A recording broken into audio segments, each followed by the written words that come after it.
to another episode of Constructing Future. Today, I have the honor and privilege to have here a person. I have a good friend, Fernando. He recommended me to the person. He told me you must have that person on your podcast because she's amazing. The way she speaks, the knowledge that she has, and the background as well. So I want you to introduce you guys to Catherine Ramirez. Welcome, Catherine. Thank you, Davide. It is really my pleasure to be sitting here, and it's wonderful to meet you. I'm so glad we got to connect. Same here. And funny fact that to see her bio, to see where she come from and everything, I see a lot of commonality into our lives, you know. Even though she was born in New York, Washington Heights, but then lived most of her young in Dominican Republic, correct? That is correct. 20 years in Dominican Republic. Wow, Dominican Republic. My wife, she's Dominican. I love Dominican women. And here we are. We're really intense, but we're amazing. And hardworking. And hardworking. That is for sure. Hardworking and wanting to grow and progress. Yes. A great example. Shout out to all my Dominican ladies watching. Yes. So tell us a little bit about yourself, because again, when I was reading the bio, I was amazed by all of the success and all of the things that you have achieved already in a small period of time, I would say. Yes, I mean, it's been a journey, Davide. It's more than half of my life now that I think about it. It's been in this industry of the entertainment, of fashion, of now etiquette, and it's been a journey. People think that success is overnight. Believe me, it does not happen overnight. I think the only thing that happens overnight is winning the lottery. Winning the lottery. Everything else, it's hard work, it's time, it's patience. It's like planting seeds, watering it, and waiting for it to grow. But to tell a little bit about my journey, it all started when I was 15 years old. 15. Wow. I bumped into a friend and she tells me she's in modeling. And all of a sudden, I'm like, oh, I want to do that. Nice. Because when I was a child, a lot of people were telling me, oh, you're slim, you're skinny, you're tall, you should be in modeling. And I'm like, sure. Until that day. And I took that advice. I enrolled. I was fortunate to enroll in a very, very good, very complete art school that had a modeling program. So it's not just looking pretty on a runway. It was very complete. And that's where I got the first taste of etiquette. I went through runway, makeup, acting, speech. It included etiquette. And I'm like, this is fascinating. Wow. I fell in love with this industry. So that took me into fashion shows, into castings for commercials, billboards, photo shoots. And it was fascinating. All this to say, I was still getting educated. So 15, went into college, 17, I was modeling all those years. In college, I chose media and communications, which is, in my country, goes hand in hand. If you're on TV, modeling, it's just all combined. So yes, as I'm getting my bachelor's in communications, I kept modeling, and then opportunities and doors kept opening for me to join pageantry. Wow. And that's when I joined Miss Dominican Republic. And wait guys, Miss Dominican Republic 2011, okay? So you can tell how much importance of the person she is, you know. It's not that easy, no? It's not easy because yes, I got that title in 2011. But before that, I went through many local pageants, other national pageants, a lot of tears, a lot of foot ache with all the heels. but a lot of training, Davide. Training. Behind everything, there's so much training, and it all depends on how passionate you are. How much do you want it? It all comes down to that, because for me in those years, I didn't mind waking up at 3, 4 in the morning to go to the gym to get hair and makeup, to take a bus 2 hours away from my house. Wow. I was committed. That's committed. And success follows commitment. 100%. It's no doubt. So yes, I was fortunate to participate in many pageants, and that led me to winning Miss Dominican Republic International 2011, Wow. which took me around the world after that. I had the honor of representing my beautiful country in Italy, as we were talking Italy, about. yes, we were talking about where you been in Italy. Well, it was Rome and then Venice. Venice. How was it? Beautiful cities. Beautiful. Salso Maggiore. Salsa Maggiore Terme, no? Amazing. Yeah. That's where I fell in love with the food and the language, your culture. It's just fascinating. Yeah. So much. It's so rich in history and architecture. But aside from that, Aside from that. I don't want to derail too much. Wow. I've been blessed to had represented my country in many continents, and that was feeding and building something so much greater inside of me that I had no idea that I was going to be doing now as a coach, as a trainer. Nice. So for the audience here, we talking about building a coaching program, which I have a construction coaching business, when I teach people how to scale and transform the business. But you say something very interesting, because it applies to everywhere. And I feel like train yourself and commit yourself 110% on anything that you do, and don't expect a result right away. That's correct? Oh, absolutely not. Yeah, Absolutely. Tell us a little bit more about that, because everybody right now, I feel like in social media and TVs, they see, you start and then you become a millionaire or a billionaire, and then everything is roses and everything is nice. David, we're living in a society of everyone wants something immediately. Immediately, because everything is in the palm of your hand, and people think that success has to happen just like that. Just like, let me order Uber Eats. 10 minutes, 20. People Amazon. don't want to wait. Amazon Prime. Yes. I wish it was that way, but no, it's a lot of preparation that goes behind that. And it all comes down to, do you really want it? So you can put aside distractions, like, hey, when I was in college, those 4 years, all my friends were partying.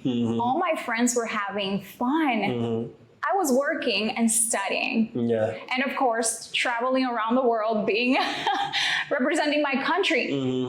But I was committed to that. Nice. I'm like, no, I want so much more from life. I can party later. Yeah. I have a whole life to enjoy it. Yeah. But these are the doors that are opening now and that I want to take advantage of. So right now, would you say that you are a person that you are because of all of the things that you have done in the past 15, 20 years, like consistently, and that shapes the person and the form that the person that you are right now? Absolutely.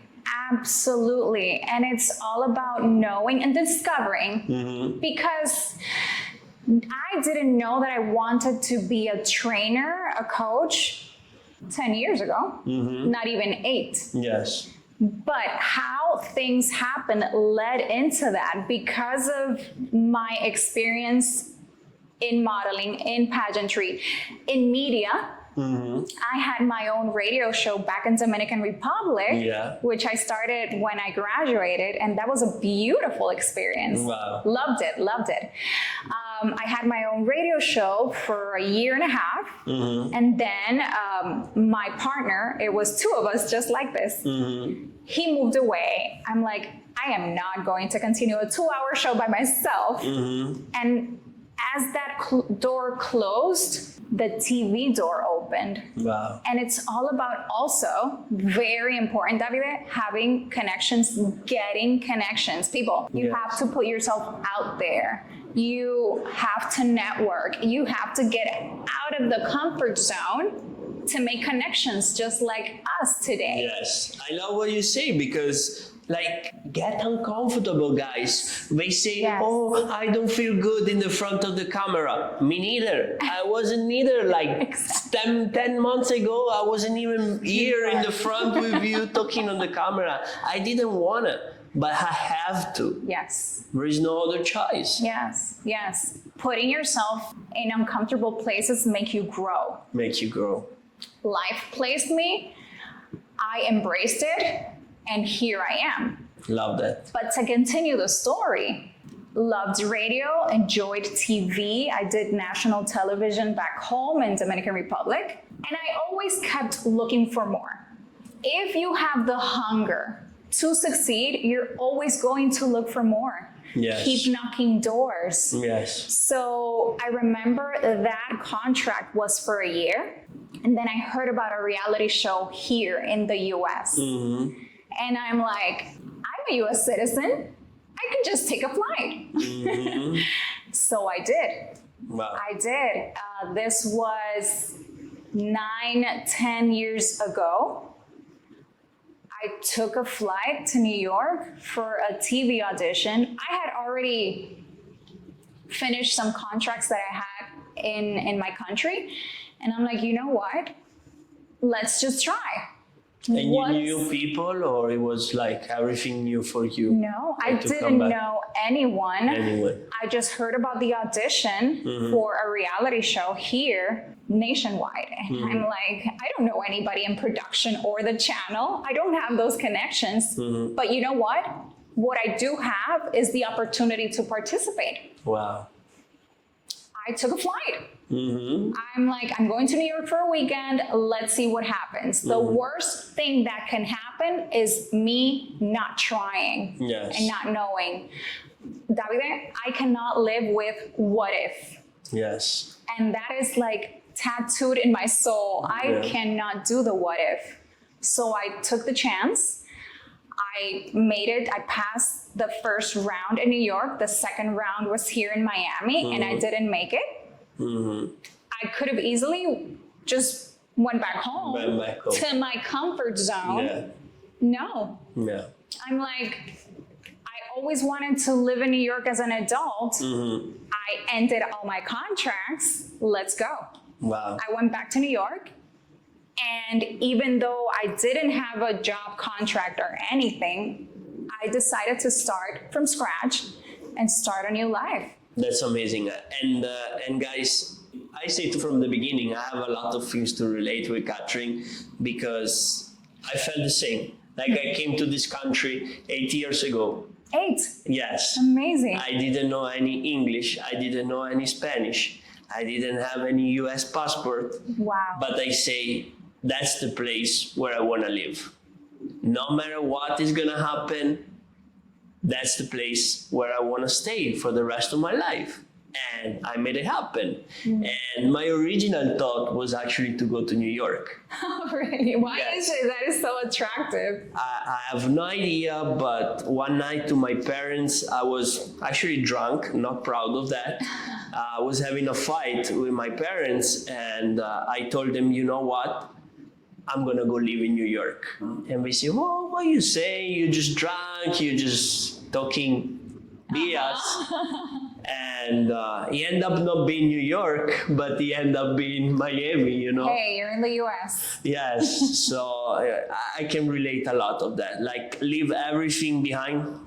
I didn't know nobody beside my best friend, which I told you he owns an Italian restaurant right now. And then in just 8 years, you know, we built a 8-figure construction business. Wow. And basically living the dream, you know, where we are here in Miami right now is beautiful. I was on a yacht today, so I say Can it get any better than that? well, it can. Always dream big, no? Yes. But it was like, it was great, you know. I share, like, I feel the same like to leave everything behind. Yes. And in this country, guys, I know a lot of you in the audience, they're gonna be immigrant, that they came here without nothing, with just a big dream. So here are two representation of people that don't never give up and continue like go to the next step and grow in life, you know. And it's just interesting because when people see, maybe they read a bio where everything is positive, or they see your Instagram feed, we only post what's positive, mostly. People don't know how much hard work, tears, doubts, fears are also part of the journey. But you just decide to push it aside, wipe your tears, keep on moving, keep on going, taking more steps, getting up. Yeah. It's a roller coaster. Yeah. 100%. It's a roller coaster. The first year, like after the first year, one day I was in tears on my apartment and I felt miserable. I say, what am I gonna do here? I have everything I wanted back home. I have a comfort zone. Yes. Comfort zone. But I said, you know what? I'm not gonna go back. I made my decision. I'm gonna continue whatever it takes, and then things start getting better and better and compounding, you know, and turning around. So as long as you don't give up, it's gonna be painful. Yeah. We're human. We're still human. Like my family is in DR. Oh, Your family is probably in Italy, which is another continent. It's further away. So it's like sometimes you just want to just go back, but no. Yeah. Once you're focused, then you can, you know, live the life and have the comfort and just travel and do whatever you want that 100%. fulfills you. So I think like the audience, and I want to touch a point that I think you are an expert in that. I'm not think you are an expert in that because you have been exposed to, how you say, radio producer, you have been exposed to fashion show, you have been exposed to cameras and media for most of your life. I mean, a long time. More than half. Yeah. That's a lot. Basically, we consider professional after 1 or 2 years that you do something. So I consider you an expert for sure. So tell the audience how much important, like you touched the point about connection, but how much important is in 2024 to build your personal brand? Personal brand, you just mentioned it. And that's something that I actually coach people in. It's part of, when people think about etiquette, their mind automatically goes to dining, fork and knife, good manners, but there's so much more. And building your personal brand is actually part of my etiquette course that I teach to teenagers, to adults, to business, to entrepreneurs. Yeah. Because it's seeing yourself as the brand that you want to be or become. And it's one thing that I talk a lot about in my program is dressing the way you want to be addressed. If I'm an etiquette trainer and I come here in, ripped jeans, sneakers, and a baseball cap, there's nothing wrong with that. I've done it, I do it, but I came here for an interview as an etiquette coach. So you have to show up as the person that you want to become or that you envision yourself as. So building that personal brand goes above and beyond, and it's so necessary, especially nowadays where everything is social media. Yeah. Everything is a brand, an image. So now I want to ask you something, because this is also for me. Like, I know that if I want to like look professional and have more reputation with bigger shark in the game, I need to dress as it requires, you know. But I also want to ask you, how much is important to keep yourself and your personality versus becoming a personality just to be on the camera and not be yourself anymore? Make sense? Of course, absolutely. And it's such a great question because I'm not asking anybody to change their personality. Okay. No, absolutely not. You can be yourself showing up for the event, for the occasion. You would never go to a wedding dressed in jeans, right? Sorry about my jeans, but Not today. You're not going to a wedding today. Yeah. So you want to dress the part. Still keeping your personality because it's you. And your superpower is being yourself. Nobody can be Davide. yes. Let's say my goal as a trainer is to polish that person to bring the best out of them in terms of manners, in terms of how to work out a room at a networking event, in terms of, I'm sitting at a dining table with all these executives. I want to know how to use all my silverware. What glass is this for? And exude that confidence that will accompany you everywhere you go. Wow. It's not the same showing up at an event shy and not knowing where to go, who to approach if you don't know anybody. That showing up and knowing that whatever happens that night, you're winning. So basically, you help people boost and build their superpower by polishing them and by create the confidence in them so they can achieve whatever they want. Yes. Yeah? I elevate. I love this word, elevate. Yes. I elevate their personal and also their professional confidence through etiquette and through social skills. I love so that. They can I love win. that. And then I have another question for you because in my business, I feel like, in every business, like communication. How much do you feel on 1 to 10 communication it's important in a conversation, in a business relationship, in everything that you do, basically? Well, as humans, as individuals, that's how we connect. If I just sit here and don't talk to you, let's say we're at a cocktail and we're just sitting and nobody's speaking, what's going to happen? One of us is going to walk away. Nothing is going to happen. If you're in an environment where you want to connect with certain individuals, whether it's at a birthday party, it doesn't have to be always a business event. It can be a birthday party. It can be a family gathering. Connecting and communicating is vital. And it all starts with even the small talk. Small talk. What topics to break the ice? What topics should I not talk about at a family dinner or at a dinner table? So all of those things you teach in your courses and the coaching. Yes. Wow. Yes. I love that. So, Topics guys, to avoid, topics to bring up.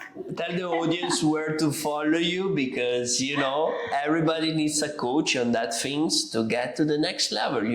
We all have coaches. I do have coaches. My coach is Eric Spoffer right now, my mentor, the person that I'm following regarding the business. But you can have coaches for different aspects of your life.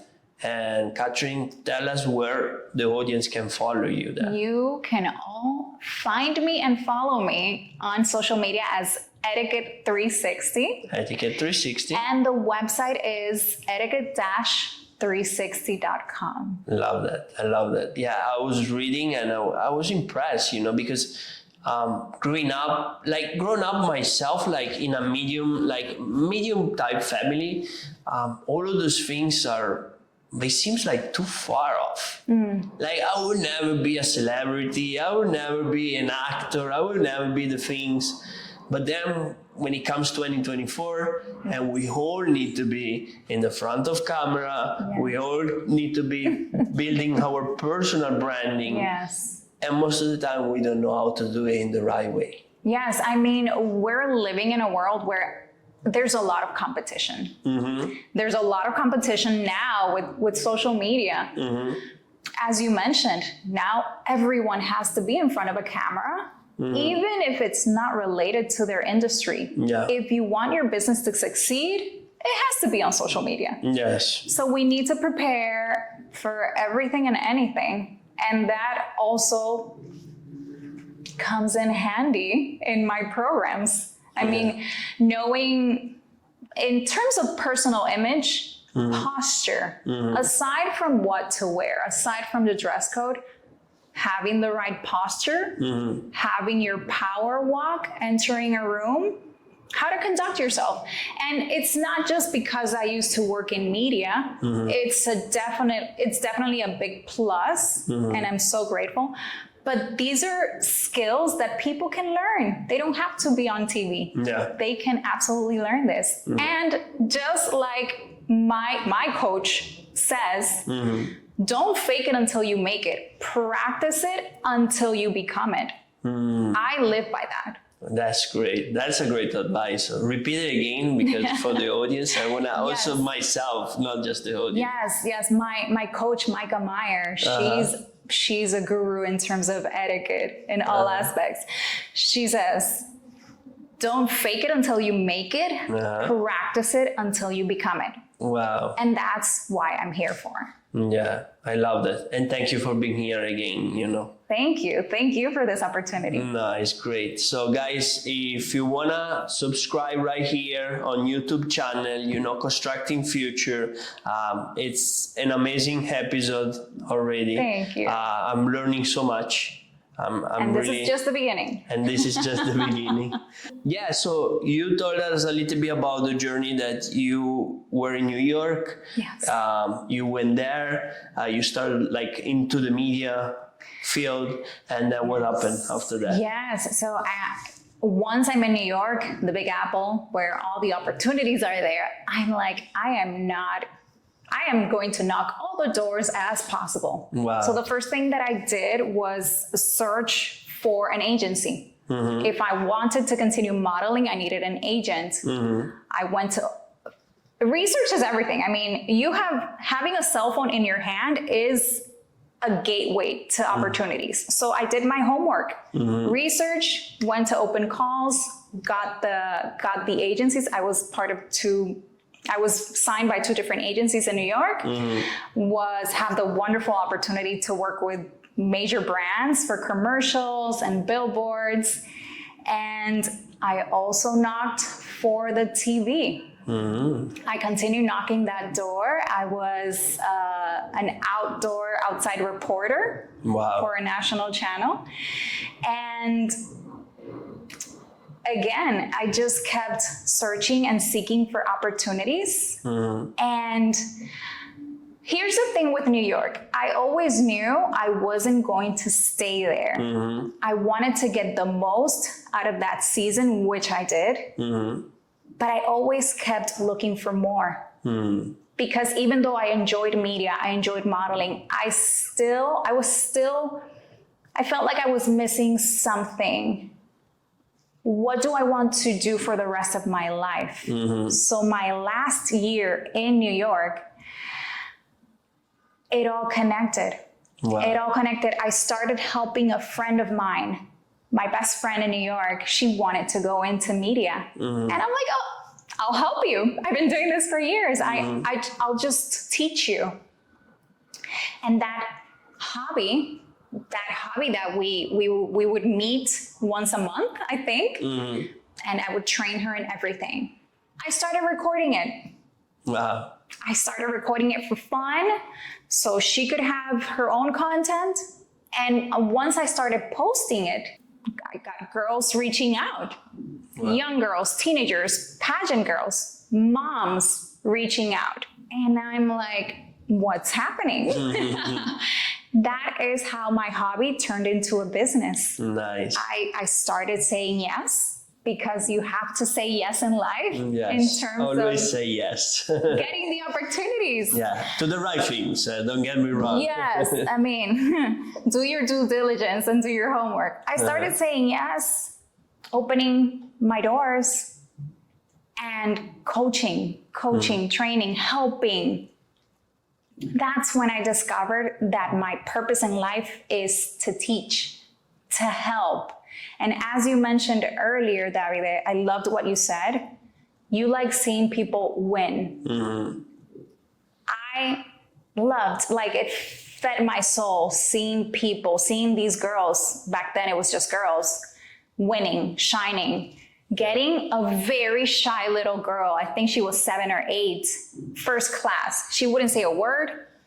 She was super shy, hiding behind her sister. 3 months later, we had a photo shoot and she was dominating the photo shoot. Wow. I'm like, is this the same girl? It blew my mind. Yeah. My pageant girls back in New York, I had this one girl, Joanna. She had never been in a pageant ever. And this was her last chance to participate because of the age to go to Miss New York. I trained her from A to Z. I held her hand, which is typically what I do with all my clients. And she made a top 20.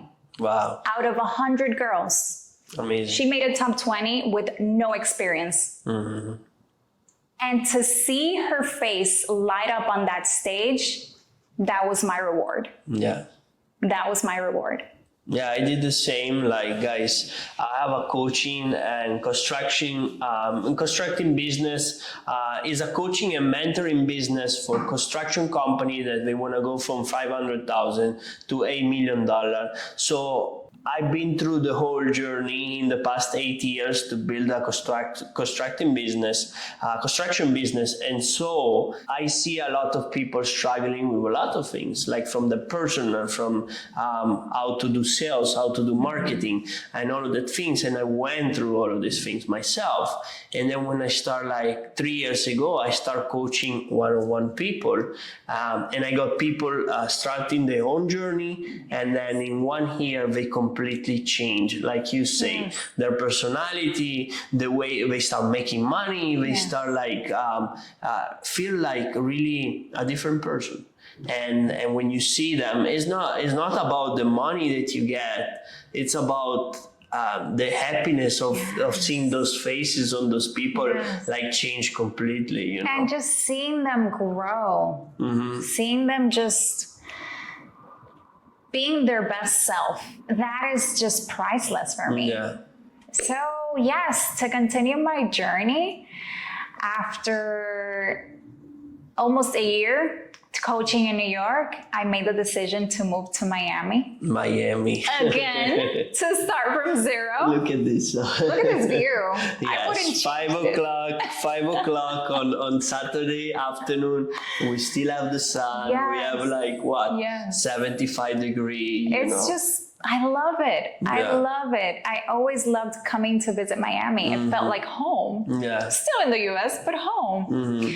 So here I am. Miami it is, starting again. But this time was easier. Why it was easier? Well, because when I moved to New York, it was more of I went to a casting, I decided to stay.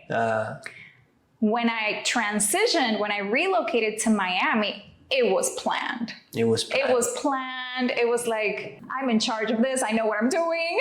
Now I know what I'm doing. So you want to say like when you, again, like you go through life, you get more experience, then you determine, okay, I want to move to the next phase of my life. Yes. I want to go to Miami, but you don't just jump and be an effect of what is happening, but you are more in control of your life and be like a cause over what you want to do in your life. Is that correct? I'm a big believer that life itself is a school. It's a school. Life is a school. And I'm also a big believer in God. So I know that He has been placing me just like this chess game, just like this chessboard. The moves that He did with me were all being prepared behind that. All these pieces that are here, all these, whatever the language is, everything that was behind me was preparing me for next steps. Next step. Because I kept also believing in myself and working on and in myself. So moving to Miami was definitely 100% easier because I had already started from scratch in New York. I had already survived that. This was a breeze. Was a breeze. I love that. I love that. Like I feel the same. Like right now, I have a couple of friends actually that they told me, oh, I want to come to the US. First, I told them, just jump on a plane, buy the ticket, and come. Oh, but I need to know everything where I want to stay. I just say, just go. Just make it happen, and then you figure out. When I moved to Miami, I knew 2 people, 3. Yeah. My cousin, where I went to stay for 2 months, a friend of mine that had relocated from New York, and a friend from church. 3 people 5 years ago when I moved to Miami. Was I afraid? A little bit. Yeah. Did I ever doubt myself? Maybe. But this is what I wanted. Yeah. And how am I going to get more and new things if I don't make the jump? Yeah. You gotta throw yourself. Yeah, you gotta jump, and guys, the more you think, like the biggest the business that you have, the biggest the jump that you need to make it. But you need to grow your skin thicker so you can make those big jumps, because when your business is growing and you get to the next level, those biggest jumps are millions and millions of dollars that you need to put in on the plate and play those game, which is life game. And if you don't have that thick skin that you create through the years, through New York and through all of the fuck up that you make and all of the things that went wrong, but keep persisting and consistent, like improve yourself, you weren't here. I wouldn't be sitting here. Yeah. I easily could have gone back home to my comfort zone, people that I know, not paying rent. But that's not what I wanted. Yes. Is it in you? Yeah. You're the only one who has that answer. Is it in you? Yeah. To take those steps, to make those moves, and to embrace the unknown. I have a question for that, because I'm always like curious about people.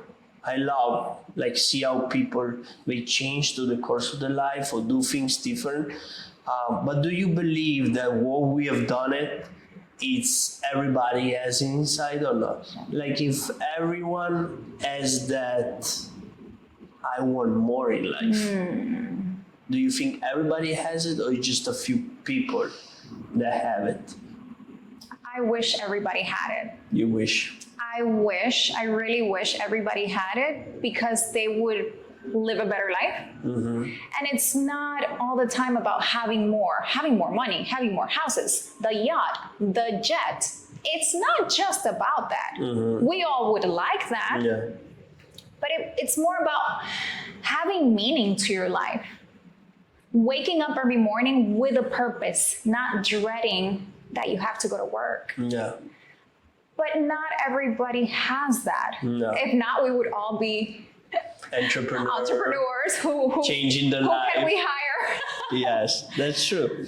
That's true. And not just like that. And some of the people are also scared inside on themselves to take those big steps, because I see so many friends that they came here through the years to visit me, and they told me, oh, one day I'm gonna live in Miami, and I see back like 8 years after, and they're still where they are, and nothing changed in their life.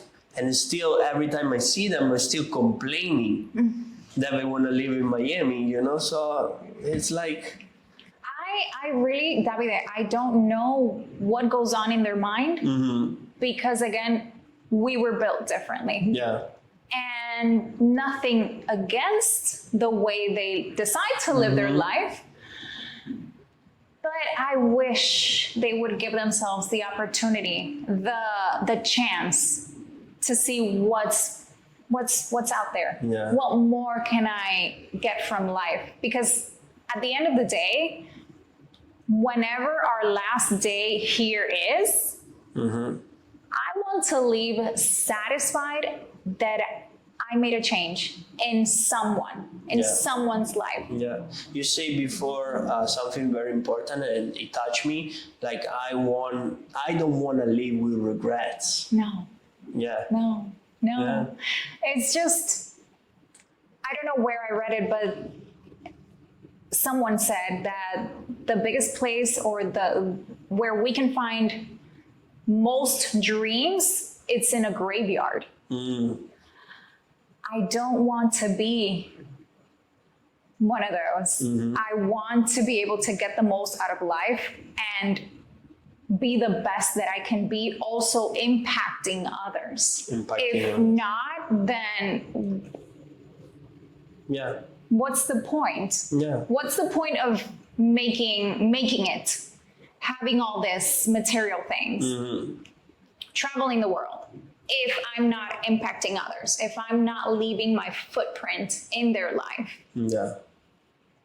I mean, that's how I live. Well, I'm 100%, and that's why I say from the beginning we have a lot of common, Catherine, because I feel like we came from the same, like, I mean, you're Dominican Republic, I'm from Italy, but we came from the same like type of mentality that there is always something more.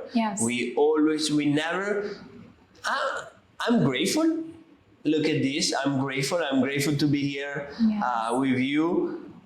But I always look, what's the next step? What's the next things that is gonna come that he can get me to the next level? Also, I just thought of something. A lot of etiquette has to do with showing respect and being kind to others, but also is making others feel better. If I walk into a room, I want to make others feel better or feel more special. And the basis of etiquette is, aside from good manners, is respect and kindness. If you live your life with showing respect to others, showing kindness to others, that's etiquette automatically. No, I feel it's super important. And I was talking to somebody today and related to construction. He's a big developer and constructor and builder, and he was telling how every time he was finishing a project, he was taking all of the subcontractor, all of the people that had been working in that project, and do a soft opening for the restaurant and bring them food and bring their families all together to tell them thank you for your hard work and everything that you have done it. And together as a team, we accomplished that. Without you guys, I would never able to do so. And that's something that you just say, like, be thankful and appreciative of the other people, because there are a lot of people are working, and if we don't respect them, it's just, what's the point, you know? Even, and this is a very simple example that we can see every day. When you walk into a building, it can be anywhere, and you see somebody cleaning the floor, the same respect that I showed you when I walked in here, I will show that person. Good morning. Thank you. Those are things that don't cost anything and can make someone that feels invisible, put a smile on their face. Just considering that they're human, they're there, and you can show respect to them. Can change their whole day. Their whole day, their whole life, their whole family, and everything. Just because you say a thank you and you give them a $20 tip. Acknowledge them. Everything. Everyone. And it's just how I live and how I teach others that they can also do that. I love that. And I feel like really the positive vibes, and positive energy. Absolutely. No, thank you guys. Thank you, Catherine, for being here. Thank you. It was such a pleasure. Yes, it was an amazing podcast. I'm going to wrap it up in a few minutes. I just want to have the audience here, leave them with a few tips. You already pretty much explained everything that you do.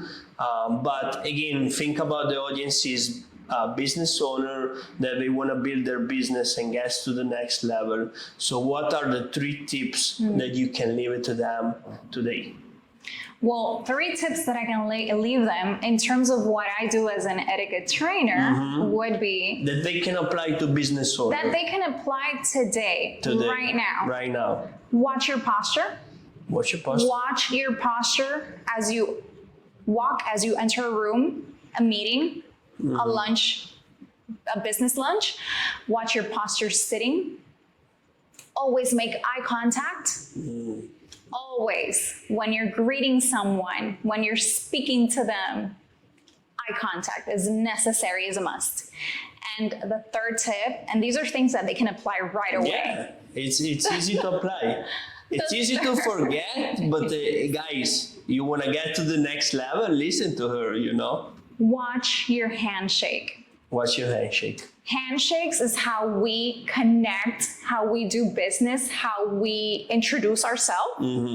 Watch your handshake. Make sure it's not too strong or too soft. A firm handshake can be the beginning of an amazing business meeting. I love that. I love that. And thank you again, Catherine, for being here. So you say, and this is for me, I'm learning. So I'll teach you right now. handshake firm and looking in the eyes, correct? Eye contact, both together? handshake, posture. And posture. All the three combined together, Yes. they make the person. It gives a great first impression wherever you go. All right. Well, again, thank you guys for being here. Thank you, Catherine. I hope you enjoyed the episode. Don't forget to subscribe here. Constructing Future. I'm so happy to be here and so happy to have you on this podcast because it was. I learned so much. Thank you. And I see you on the next episode. Let's go.